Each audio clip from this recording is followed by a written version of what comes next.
The Galactic Academy of Advanced Sciences floated in the void between three dying stars, its crystalline spires catching the last light of ancient suns. For over 2 millennia, it had been the crown jewel of higher education in the known galaxy, where the brightest minds from 1,000 species came to unlock the secrets of the universe. The Academy's halls had witnessed the birth of technologies that reshaped civilizations, the forging of alliances that prevented wars, and the peaceful coexistence of beings so different they might as well have evolved in separate realities. Dean Vexithera stood at the observation deck, her forearms clasped behind her back as she watched the latest transport vessel dock with the station. The Zephyrian administrator had overseen the Academy for 30 standard cycles, and in all that time, she had never felt the kind of nervous energy that crackled through her elongated frame today. The reason for her unease was simple. Today marked the arrival of the first human student in the Academy's history. Humans, the newest species to achieve faster-than-light travel, barely 2 centuries old in galactic terms. Most species took millennia to develop such technology, yet humans had accomplished it in what the galaxy considered a cosmic blink of an eye. Their rapid advancement had caught the attention of the Galactic Council. Though not always in a positive way, the stories about humans were troubling. They came from a death world where nearly everything was designed to kill them, yet they had not only survived but thrived. They had no natural armor, no venom, no claws or fangs, and yet they had become the apex predator of their planet through sheer determination and an almost frightening adaptability. Other species evolved specialized abilities over millions of years, but humans seemed to excel at everything through raw stubbornness and an unsettling capacity for violence when pressed. Dean Vexithera, the soft chime of her personal communicator interrupted her thoughts. The human delegation has arrived at Docking Bay 7. She straightened her ceremonial robes and made her way through the Academy's corridors. Students from dozens of species moved past her. The graceful, plant-like Verdani with their photosynthetic skin patches, the crystalline quartz beings whose bodies rang like wind chimes when they walked, the massive but gentle Ursoid scholars whose bear-like appearance belied their pacifist nature. All of them had heard the rumors about the incoming human, and she could sense their curiosity mixed with apprehension. The docking bay was larger than most, designed to accommodate the variety of vessel types that different species preferred. The human ship was surprisingly modest, a sleek utilitarian craft that spoke more of efficiency than ostentation. As the airlock cycled open, Vexithara found herself holding her breath. The first figure to emerge was clearly a diplomatic escort, a tall, pale being with elongated limbs and the distinctive cranial ridges of a centaurian. Behind him came the human. Vexithara had studied the biological data extensively, but seeing a human in person was still jarring. They were smaller than she had expected, roughly her height but built with a density that suggested surprising strength. The human wore simple dark clothing that seemed almost military in its cut, and moved with a fluid grace that reminded her uncomfortably of the hunting predators from her homeworld. Dean Vexithera, the Centaurian said, bowing in the traditional manner. I present Marcus Chen, selected representative of the Human Federation for this cultural and academic exchange. The human, Marcus, stepped forward and executed a perfect bow in the galactic standard greeting. When he straightened, Vexithera found herself looking into eyes that seemed to take in everything at once. They weren't the simple, forward-facing predator eyes she had expected, but something far more complex. Intelligence gleamed there, along with curiosity and something else she couldn't quite identify. Dean Vexithera, Marcus said, his voice carrying the distinctive harmonic quality that human vocal cords produced. Thank you for accepting me into your academy. I understand this is unprecedented and I don't take the opportunity lightly. His galactic standard was flawless, though tinged with the subtle accent that marked human speech. More importantly, his demeanor was respectful without being submissive, a balance that impressed her despite her reservations. Welcome to the Academy, Marcus Chen, she replied formally.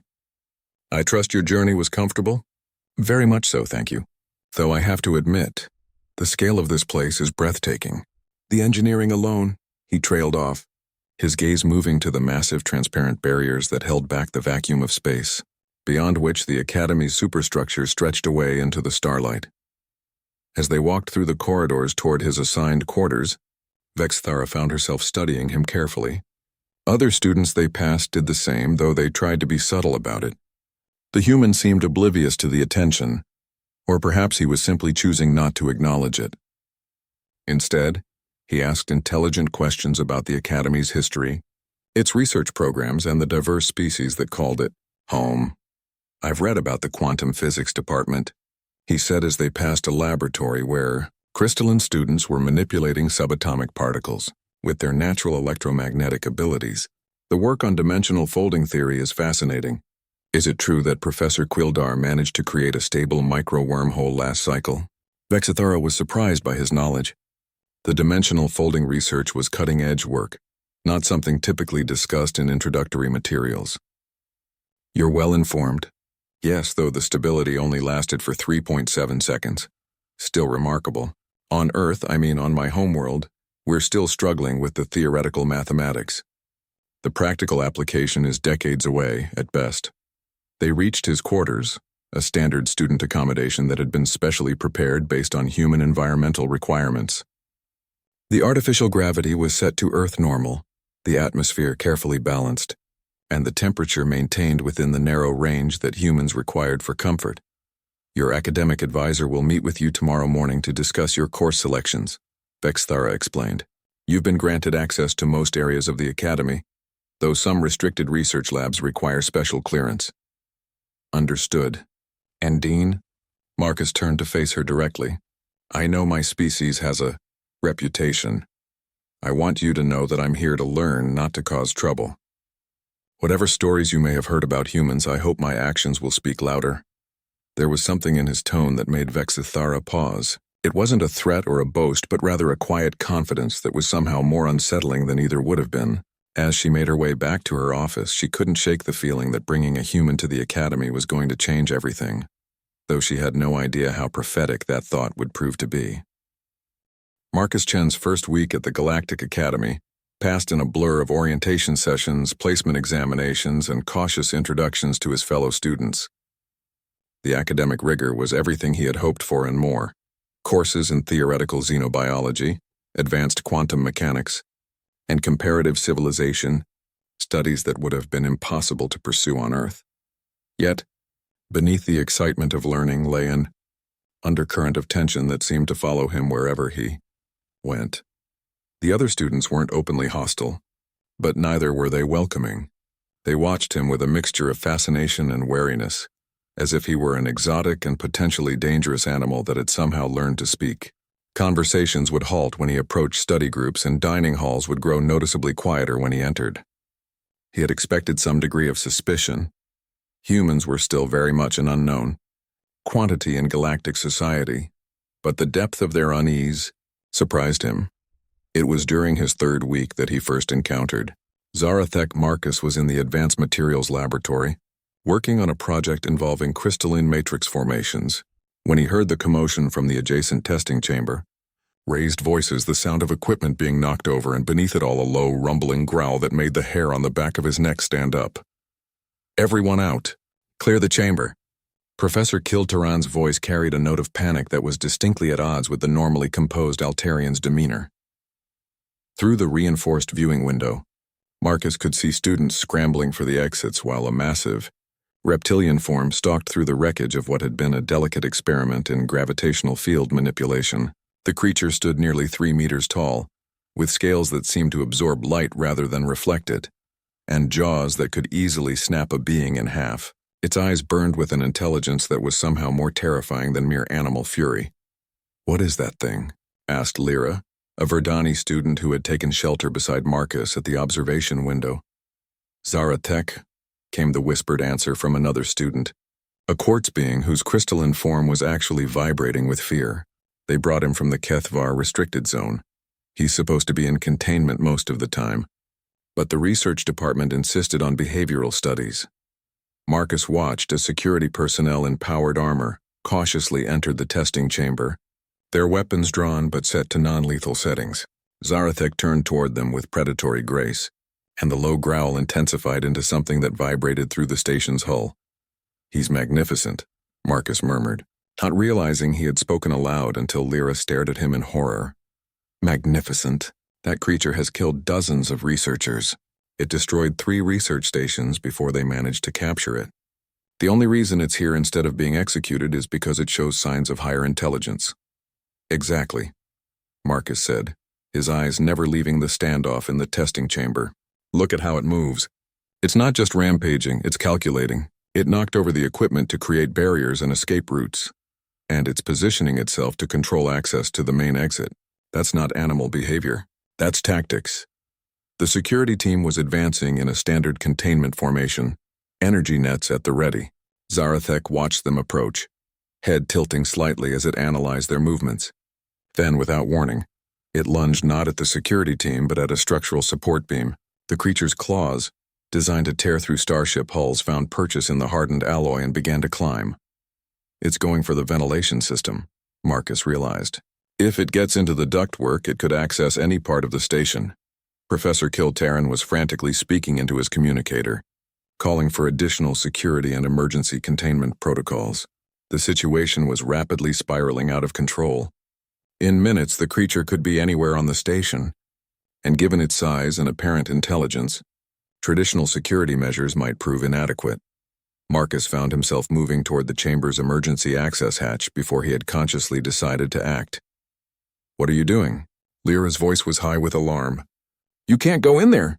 "Someone needs to talk to it," Marcus replied, his hands already working on the access panel. "Talk to it?" "Marcus, that thing doesn't communicate. It's a predator from one of the most dangerous sectors in the galaxy." "Every intelligent species communicates," Marcus said with quiet certainty. "We just haven't figured out how to speak its language yet." The access hatch opened with a soft hiss, and Marcus stepped through into the testing chamber. The security team immediately noticed his presence and began shouting warnings, but he ignored them, his attention focused entirely on Zarathek. The creature had paused in its climb, and was now watching this new development with obvious interest.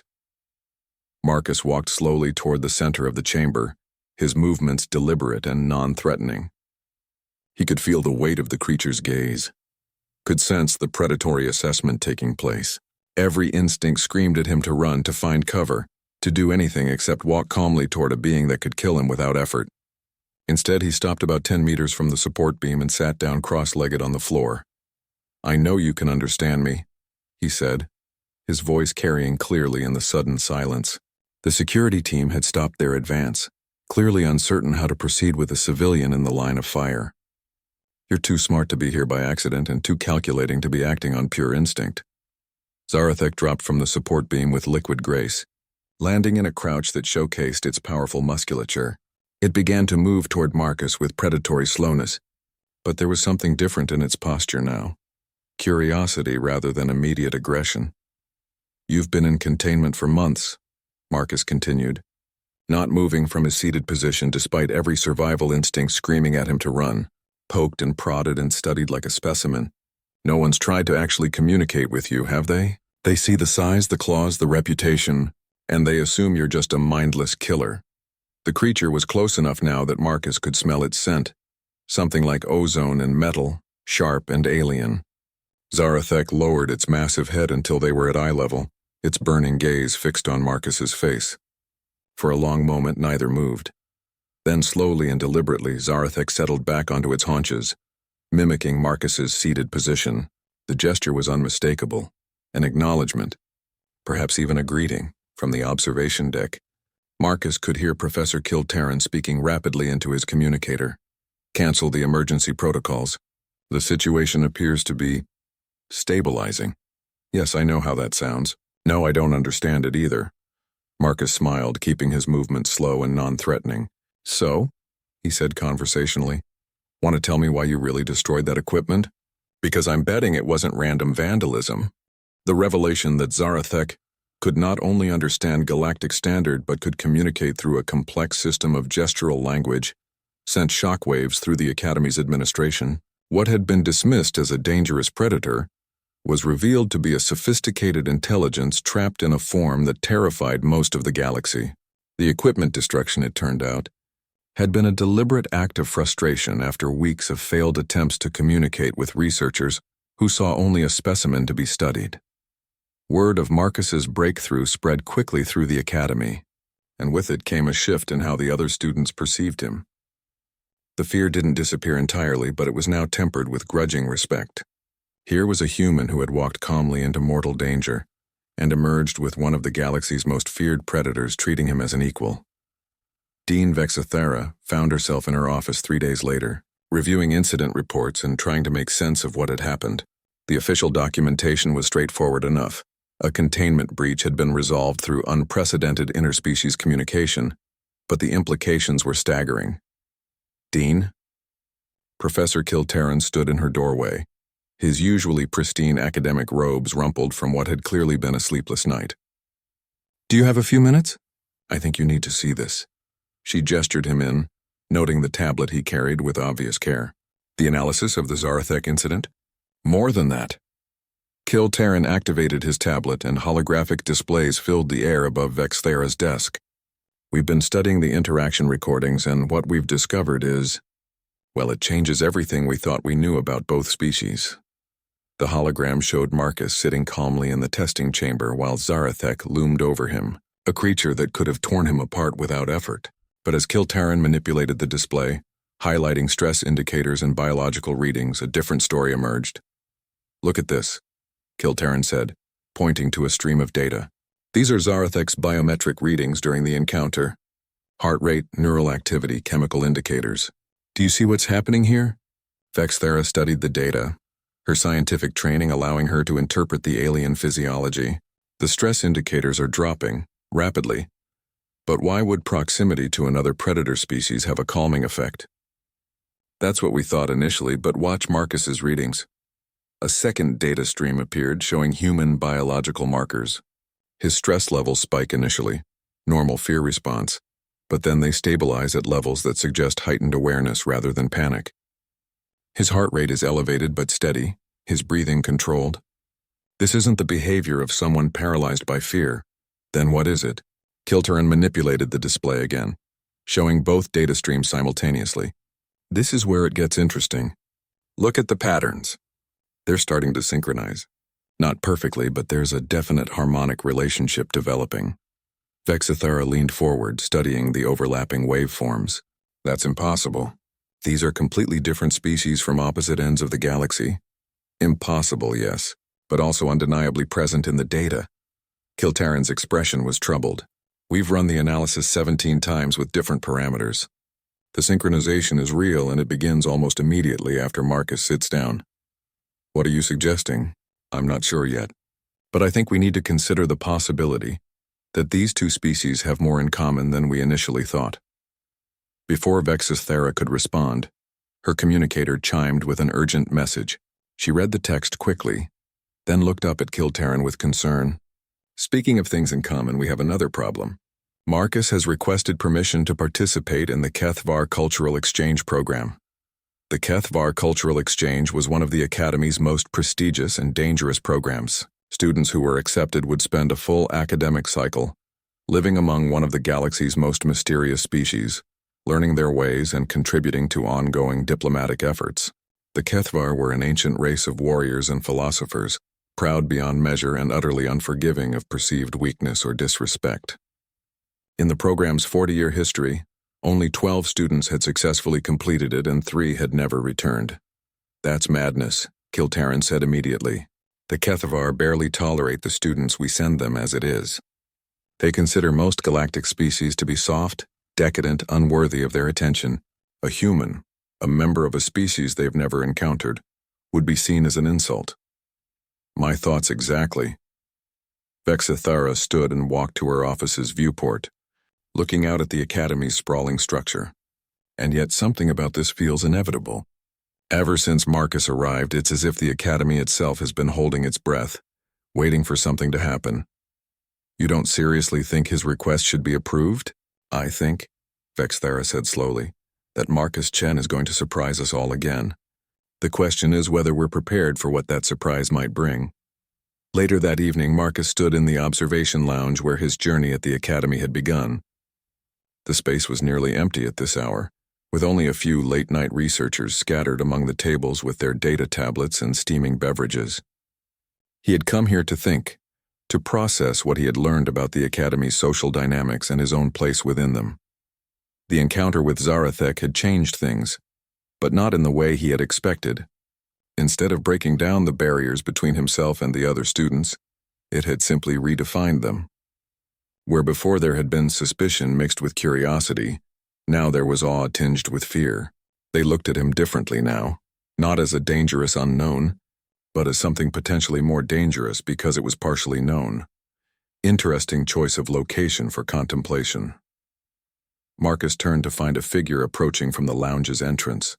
Tall, elegant, with the distinctive cranial ridges and pale skin of a Cathavar. The being moved with a fluid grace that spoke of both aristocratic bearing and lethal capability, dressed in the simple but perfectly tailored garments that marked high status among his people. "I don't believe we've been introduced," Marcus said, inclining his head in what he hoped was an appropriate greeting. "Thakalon of the 73rd Sword," the Cathavar replied, returning the gesture with precise formality. "I serve as cultural liaison for my people's exchange program." Marcus felt his pulse quicken. "Then you're here about my application." "Indeed." Thakalon moved to stand beside Marcus at the viewport, his gaze fixed on the stars beyond. "Tell me, human Marcus Chen, what do you know of my people? That you're an ancient warrior culture that values honor, strength, and directness above all else. That you've survived in one of the galaxy's most dangerous sectors by being tougher and more adaptable than anything that's tried to destroy you. That you judge other species by standards most of the galaxy finds impossibly harsh. A reasonably accurate assessment." There was something that might have been approval in Thakalon's tone. "And knowing this, you still wish to spend a cycle among us? Especially knowing this." Thakalon turned to study Marcus directly, his alien features unreadable. "Explain." "Because," Marcus said, meeting the Cathavar's gaze without flinching, "I think my people and yours might understand each other in ways that the rest of the galaxy doesn't expect." The transport vessel that carried Marcus to the Cathavar homeworld was unlike anything he had experienced. Where other galactic species favored comfort and efficiency in their ship designs, the Cathavar had built their vessels for intimidation and raw power. The corridors were stark and angular, lit by harsh white lights that cast sharp shadows. Every surface seemed designed to remind passengers that they were traveling aboard a weapon that happened to provide transportation. Thakalon had accompanied him on the journey, serving as both guide and, Marcus suspected, assessor. The Cathavar warrior spent much of the 3-day transit period observing Marcus's reactions to various aspects of their culture, from the ship's deliberately uncomfortable accommodations to the ritualistic combat training that the crew performed in the cargo bay each evening. "Your species fights," Thakalon observed on the second day, watching as Marcus demonstrated some basic human martial arts forms at his request. "This is good, but your techniques seem focused on defeating other humans. How do you adapt when facing a larger, stronger opponent?"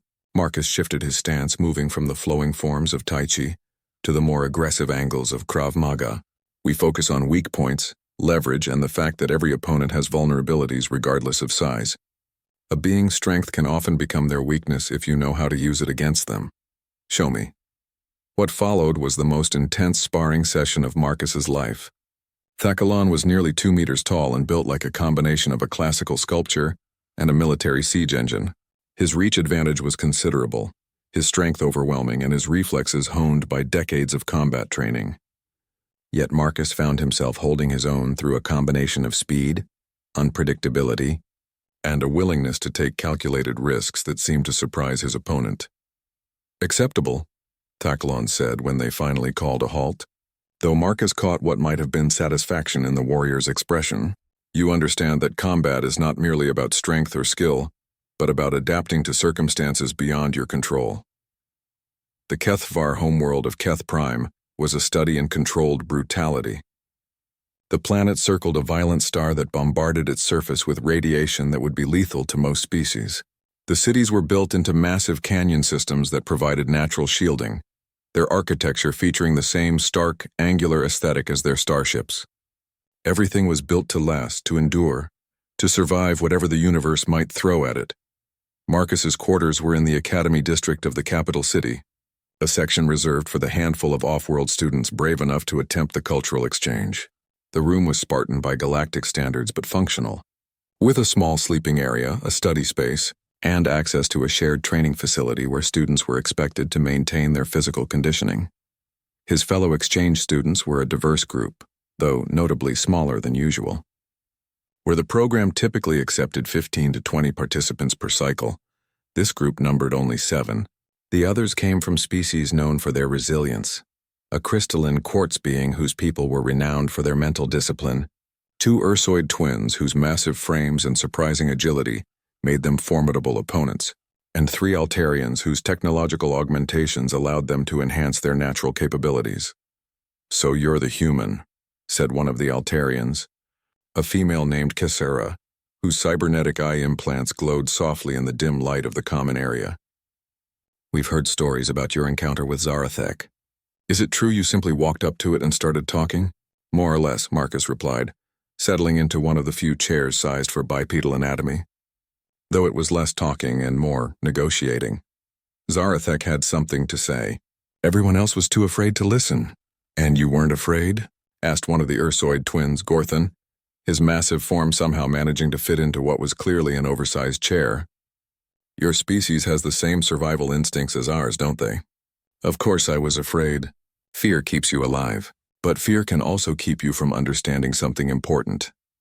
Marcus looked around the group, noting the mix of curiosity and skepticism in their expressions. "What about all of you? What brought you here?" The conversation that followed revealed that each of them had their own reasons for seeking out the Kethvar exchange program. Kessara wanted to understand how the Kethvar managed to maintain their warrior culture while still advancing technologically. The twins were studying comparative sociology, fascinated by how different species adapted to harsh environments. The quartz being, whose harmonic name translated roughly as resonance of deepstone, was researching the philosophical foundations of honor-based societies. "And you?" Resonance of Deepstone asked, their crystalline body producing soft musical tones as they spoke. "What draws a human to the warriors of Keth Prime?" "Honestly, I think we have more in common with them than anyone expects." Marcus gestured toward the window, where the harsh landscape of the canyon city was visible in the planet's blood-red twilight. "Every species in the galaxy seems to think humans are either too violent or too fragile for galactic society. The Kethvar judge beings by their actions, not their reputation." Their conversation was interrupted by the arrival of their assigned instructor, a Kethavar warrior named Vashitar, whose scarred features and missing left arm spoke of a lifetime of combat experience. She looked over the group with obvious skepticism, her gaze lingering on Marcus. "I am Vashtar the Unbending," she announced, her voice carrying the kind of authority that made even the massive Ursoid straighten unconsciously. "For the next cycle, your survival and education are my responsibility. I have shepherded 43 exchange students through this program. 37 completed it successfully. 6 did not survive." The casual mention of death sent a chill through the group, but Vashitar continued without pause. "You are here to learn what it means to be Kethvar. This is not an academic exercise. You will live as we live, fight as we fight, and uphold the honor of this institution, or you will be removed from the program, permanently if necessary." She turned her attention specifically to Marcus. "Human Marcus Chen. You have requested placement in the warrior track of studies rather than the standard cultural immersion program. This is unprecedented." "Yes, Instructor Vashitar. Explain your reasoning." Marcus stood, recognizing that this was a moment that would define his entire experience on Keth Prime. "Because I believe the best way to understand a warrior culture is to become a warrior within that culture, not to observe it from the outside." "And you believe you have what is required to become Kethvar?" "I believe I have what's required to try. Whether I succeed will be up to you to determine." Vashtar studied him for a long moment, her expression unreadable. Then, without warning, her remaining hand shot out toward his throat. Marcus reacted instinctively, deflecting the strike and stepping into a defensive posture that would allow him to counterattack or retreat as the situation demanded. "Adequate reflexes," Vashitar said, as if attempting to crush a student's windpipe was a normal part of orientation. "We will see if the rest of you can match them. Your training begins at dawn tomorrow. Be prepared for disappointment, in yourselves, in your expectations, and in your preconceptions about what you thought you knew about strength. As the instructor left, the other students exchanged glances that mixed nervousness with anticipation. Marcus found himself looking forward to the challenges ahead, feeling for the first time since arriving at the academy that he was exactly where he belonged. The first month of training nearly broke Marcus in ways he hadn't thought possible. The HFY approach to education was brutally simple: push students beyond their perceived limits, then push them further. Physical conditioning took place, in the planet's thin atmosphere under the punishing glare of its violent star. Combat training involved weapons that could actually injure or kill if handled incorrectly. Academic studies were conducted while exhausted from hours of physical exertion, testing not just knowledge but the ability to think clearly under extreme stress. Marcus discovered muscles he didn't know he had, then systematically destroyed and rebuilt them through training regimens that would have been considered torture by most galactic standards. His hands became a map of calluses and healing cuts from weapon practice. His body adapted to operating on minimal sleep and nutrition that bordered on starvation rations. But it was the mental challenges that proved most demanding.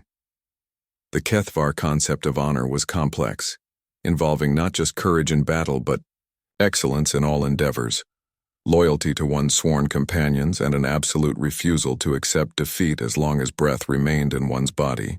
Students were expected to embody these principles at all times, whether facing down a training opponent or solving theoretical problems in xenopsychology.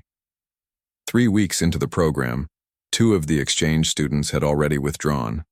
One of the Altarians suffered a neural feedback loop during an exercise involving electromagnetic pulse resistance, and one of the Ursoid twins developed stress fractures in his bones that required extended medical treatment.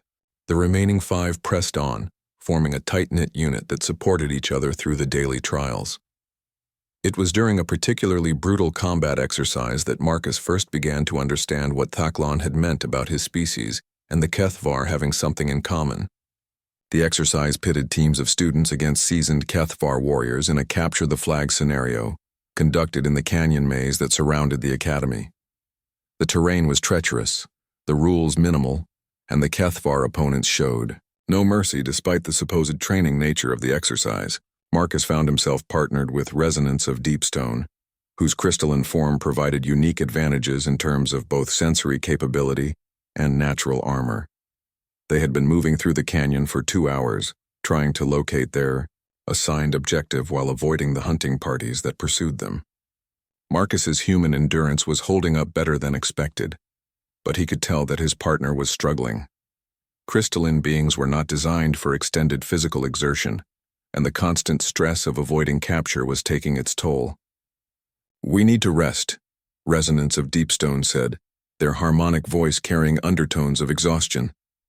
"I require time to process the mineral content of the local rock formations to maintain my energy levels."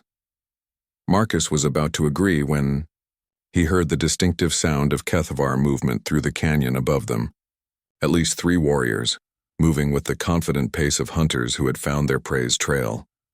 They had perhaps 5 minutes before being discovered, not enough time for his partner to complete the energy absorption process they needed. "Change of plans," Marcus said quietly. "I'm going to give you the time you need." "Marcus, that's suicide. You cannot face 3 HFY warriors alone. I don't have to defeat them. I just have to keep them busy." Before Resonance of Deepstone could object, Marcus was moving, climbing the canyon wall with the reckless speed that came from desperation and determination. He reached the upper level just as the hunting party came into view. 3 seasoned warriors armed with energy weapons, and moving with the casual confidence of predators who had already won. Marcus stepped into their path. The lead warrior, a scarred veteran named Krathek, whom Marcus recognized from their combat instruction classes, stopped in surprise. "Human, you are separated from your partner. Surrender now and your exercise will be concluded without further difficulty." "I'm afraid I can't do that," Marcus replied, settling into a defensive stance. "You'll have to go through me." Krathek's expression shifted from surprise to something that might have been amusement. "You challenge 3 HFY warriors to single combat? This is either courage or madness." "Maybe both." What followed was the most intense fight of Marcus's life. The HFY warriors were stronger, faster, and more skilled than any opponent he had ever faced. Their weapons were set to training levels that would cause pain and temporary incapacitation rather than permanent injury, but the combat itself was entirely real. Marcus found himself drawing on every technique he had ever learned, every dirty trick that human military training had taught him, every advantage that desperation and creativity could provide. He couldn't win. That became clear within the first 30 seconds. But winning wasn't the objective. Survival was, and buying time for his partner. He gave ground steadily, using the canyon terrain to funnel his opponents and prevent them from surrounding him completely. When one warrior tried to flank him, Marcus used a broken piece of canyon wall as a projectile to force him back into formation. When another pressed too aggressively, Marcus accepted a painful hit to his shoulder in order to deliver a strike that temporarily disabled his opponent's weapon. Minutes stretched into eternity. Marcus's vision began to narrow from exhaustion and accumulated damage. His breathing became labored, his reactions slower. The HFY warriors, recognizing that their opponent was reaching his limits, began to coordinate their attacks more systematically. That was when the canyon wall behind them exploded in a shower of crystalline fragments, and resonance of deep stone emerged like an avalanche given form and purpose.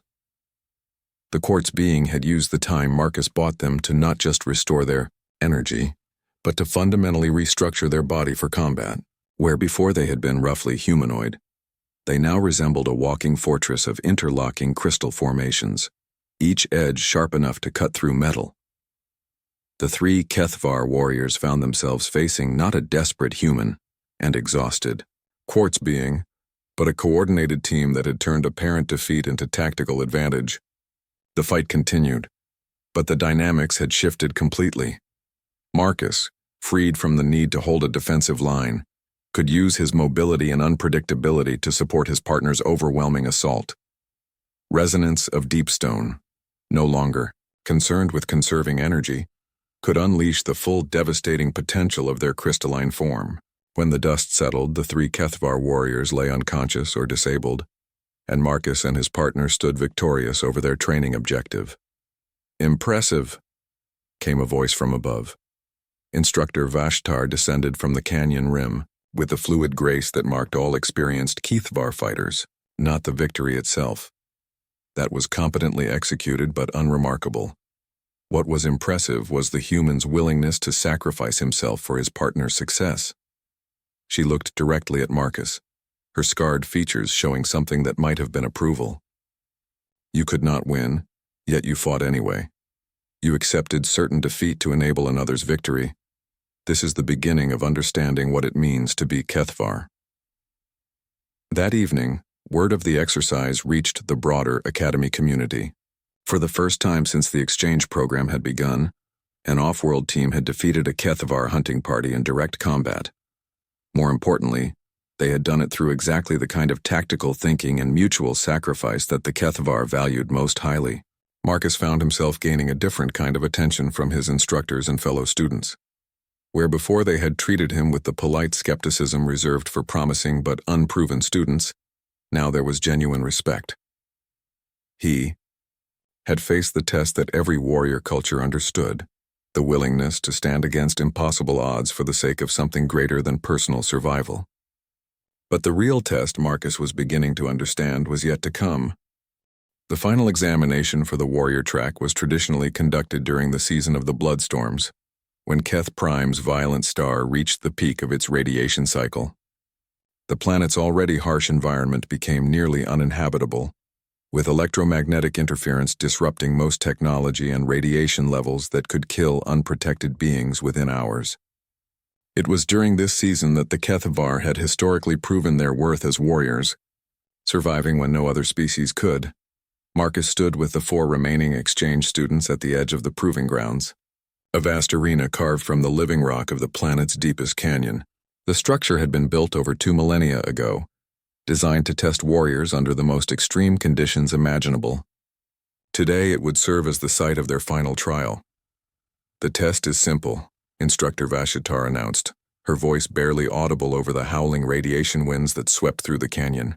"You will enter the proving grounds individually. Inside, you will face challenges designed to test everything you have learned about HFY philosophy, combat techniques, and personal honor. You may use any skills or knowledge at your disposal, but you may not assist each other once the trial begins. She looked at each student in turn, her scarred features grim. Be warned, this is not a training exercise. The dangers you will face are real, and failure can mean death. 2 students in the program's history have died during this trial. 7 others have withdrawn rather than completed. Only those who demonstrate true understanding of what it means to be HFY will emerge successful. Marcus felt his stomach tighten with a mixture of anticipation and dread. Beside him, he could see similar reactions from his companions. Gorthon, the remaining Ursoid twin, was unconsciously flexing his massive hands. Kessara's cybernetic implants were running diagnostic cycles, preparing for whatever lay ahead. Resonance of Deepstone had shifted their crystalline form to its most defensive configuration. "Human Marcus Chen," Vashitar called. "You will go first." The entrance to the proving grounds was an ancient archway carved with symbols that predated most galactic civilizations. As Marcus approached, the massive stone doors began to grind open, revealing a corridor that disappeared into shadow. The air that emerged was thick with the ozone scent of electrical discharge and something else, the metallic tang of fear and old blood. Marcus stepped through the archway, and the doors sealed behind him with a finality that echoed through the corridor. Emergency lighting flickered to life along the walls, casting dancing shadows that made the carved symbols seem to move and writhe. The floor beneath his feet was worn smooth by generations of warriors who had walked this path before him. The first chamber opened into a vast circular space, dominated by a raised platform in the center. As Marcus approached, holographic projectors activated, filling the air with swirling images and sounds. The scene that materialized around him was achingly familiar, the observation deck of the Galactic Academy, where his journey had begun months ago. But this wasn't a memory. The holographic figures were moving independently, reacting to his presence. Dean Vexithera stood near the viewport, but her expression held none of the cautious optimism he remembered from their first meeting.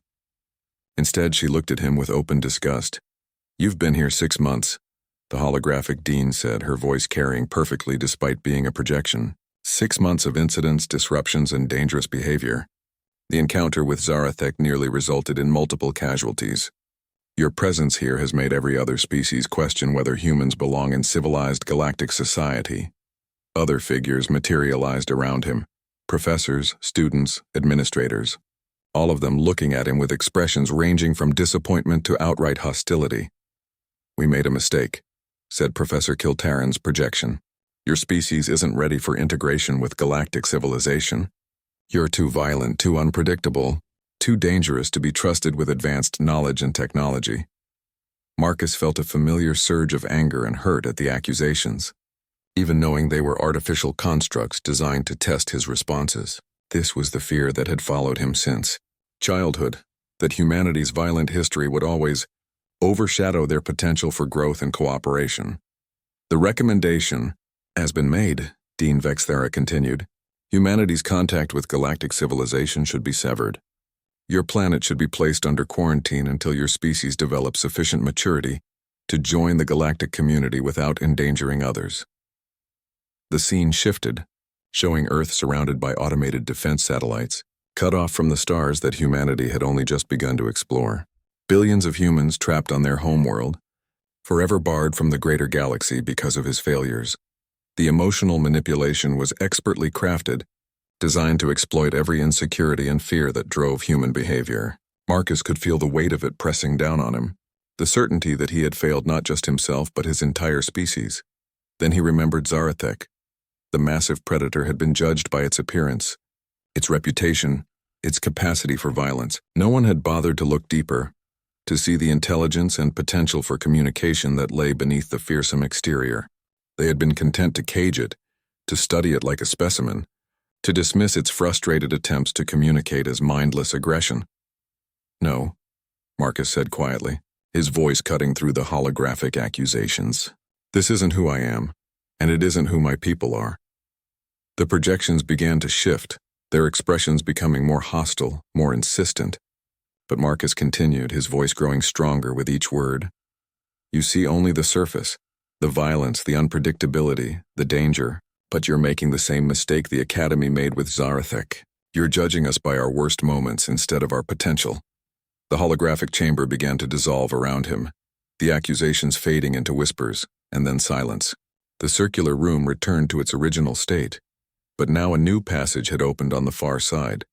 The second chamber contained a different kind of test. As Marcus entered, the floor beneath his feet shifted and changed, becoming unstable terrain that required constant attention to navigate safely. Automated combat drones emerged from concealed alcoves, their weapons firing energy bursts that would cause significant pain without permanent injury. This was a test of pure combat skill, the kind of trial that the Kethvar had used for centuries to separate true warriors from pretenders. Marcus found himself drawing on everything he had learned during his months of training. Not just the physical techniques, but the mental discipline that allowed him to remain calm and focused under extreme stress. The drones were faster and more numerous than any opponent he had faced in training, but they followed predictable patterns. Marcus used the unstable terrain to his advantage, forcing the drones to adjust their positions while he remained mobile. When direct confrontation was unavoidable, he struck with precision rather than force, disabling rather than destroying. The test continued for what felt like hours but was probably only minutes. When the last drone finally powered down, Marcus stood alone in the chamber, breathing hard but victorious. Another passage opened, leading deeper into the proving grounds. The final chamber was different from the others, smaller, more intimate, containing only a simple stone chair and a table with an ancient book. As Marcus approached, he realized that the text was written in Old Kethvar, the ceremonial language used for their most sacred rituals. He had studied the language during his time at the Academy, but reading it fluently was beyond his current skills. The text seemed to be describing the philosophical foundations of Kethvar society, the principles that had guided their civilization for millennia. As he struggled with the translation, Marcus became aware that he was not alone. A figure sat in the shadows at the edge of the chamber, an ancient Kethvar whose scarred and weathered features spoke of a lifetime of battles fought and won. "You are troubled, young human," the figure said, his voice carrying the weight of centuries. "I can't read this," Marcus admitted, gesturing at the book. "The language is too archaic, the concepts too complex. I'm failing the test, and are you?" The ancient warrior rose and approached the table, his movement still fluid despite his obvious age. "Tell me, what do you believe this text contains?" "The principles of Kethvar honor, I think. The code that governs how your people live and fight and die. And what do you understand of honor?" Marcus considered the question carefully. "I used to think honor was about following rules, codes of conduct that separated civilized behavior from barbarism. But living among your people has taught me something different. Honor isn't about the rules you follow. It's about the choices you make when no one is watching, when following the easy path would be safer or more profitable." The ancient warrior nodded slowly. "Continue." "Honor is standing up for what you believe is right, even when the cost is higher than you can afford. It's about recognizing that some things are more important than personal survival or comfort. It's about being worthy of the trust that others place in you." The graduation ceremony for the Kethvar Cultural Exchange Program was unlike anything Marcus had imagined. Where most galactic academic institutions favored formal protocols and ceremonial speeches, the Kethvar approach was characteristically direct. The 5 surviving students, Marcus, Gortan, Kessera, Resonance of Deepstone, and a late addition who had transferred from another program, stood in the Academy's central courtyard before an assembly of warriors, scholars, and distinguished visitors. Among the gathering, Marcus was surprised to see familiar faces from his time at the Galactic Academy. Dean Vexthara stood near the platform, her expression unreadable. Professor Kiltaran was there as well, along with several other faculty members. Most unexpected of all was the presence of Zarathek, whose massive form was somehow managing to look dignified, despite being surrounded by beings a fraction of his size. Instructor Vashatar stepped forward to address the assembly, her scarred features showing something that might have been pride. "These 5 beings have spent a full cycle among us," she announced, her voice carrying clearly across the courtyard. "They have endured our training, embraced our philosophy, and proven themselves worthy of recognition as honorary Kethvar. This is not a title we bestow lightly, for it carries obligations as well as honor. She turned to face the graduates directly. You go from here as bridges between our people and yours. You carry with you not just knowledge of our ways, but responsibility for ensuring that knowledge is used wisely. You have earned the right to call any Kethvar brother or sister in battle, and with that right comes the duty to uphold the honor of both our peoples. As the ceremony continued with the traditional presentation of weapons and ceremonial armor, Marcus found his attention drawn to the crowd of observers. There was something different in how they looked at him now. Not the mixture of curiosity and apprehension he had grown accustomed to, but genuine respect. The revelation came when High Warrior Thekvar, the supreme military commander of the Kethvar forces, approached the platform. There is one among you, the High Warrior announced, who has demonstrated exceptional understanding of what it means to be Kethvar. Human Marcus Chen stepped forward. Marcus felt his pulse quicken as he moved to stand before the assembled warriors. Thekvar was a legend even among the Kethvar, a being who had led their forces through 3 major conflicts and emerged victorious from personal combat with over 200 opponents. Human Marcus Chen, Thekvar continued, you came to us as a representative of a species unknown to our people. You leave us as something more, a bridge between warrior cultures that were separated by distance but united by principle. The High Warrior drew his personal blade, an ancient weapon that had been carried by Kethvar commanders for over a millennium. The assembled crowd drew breath collectively, recognizing the significance of the gesture. Kneel, Thekvar commanded. Marcus dropped to one knee, his training providing the proper form even as his mind reeled with the implications of what was happening. By blade and blood, by honor and courage, I name you Kethvar in truth as well as title. Rise, Marcus Chen, sword brother to the warriors of Keth Prime. The ceremony that followed was both ancient and profound. Marcus found himself inducted not just as an honorary member of Kethvar society, but as a full warrior, with all the rights and responsibilities that entailed. It was an honor that had never before been bestowed on an off-world being, and the implication sent ripples of shock through the assembled diplomats and academics. Later, as the formal celebrations wound down, Marcus found himself in conversation with Dean Vexithera and the delegation from the Galactic Academy.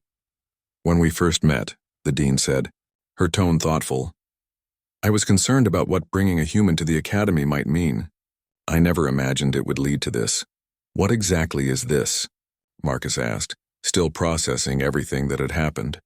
Professor Kiltaran answered, his expression showing a mixture of excitement and apprehension. A fundamental shift in how the galaxy views humanity. The Kethvar don't give their endorsement lightly, and they've just declared your entire species to be worthy of their respect. That changes everything. It also creates new responsibilities, added a new voice. Marcus turned to see Thacklon approaching, the Kethvar diplomat who had first evaluated his application. The Council of Worlds has been watching the progress of this exchange program with great interest, Thacklon explained. Your success here has opened doors that were previously closed to human participation in galactic affairs.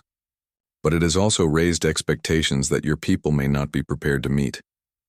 As if summoned by their conversation, Zarathek approached the group with that predatory grace that had once seemed so threatening.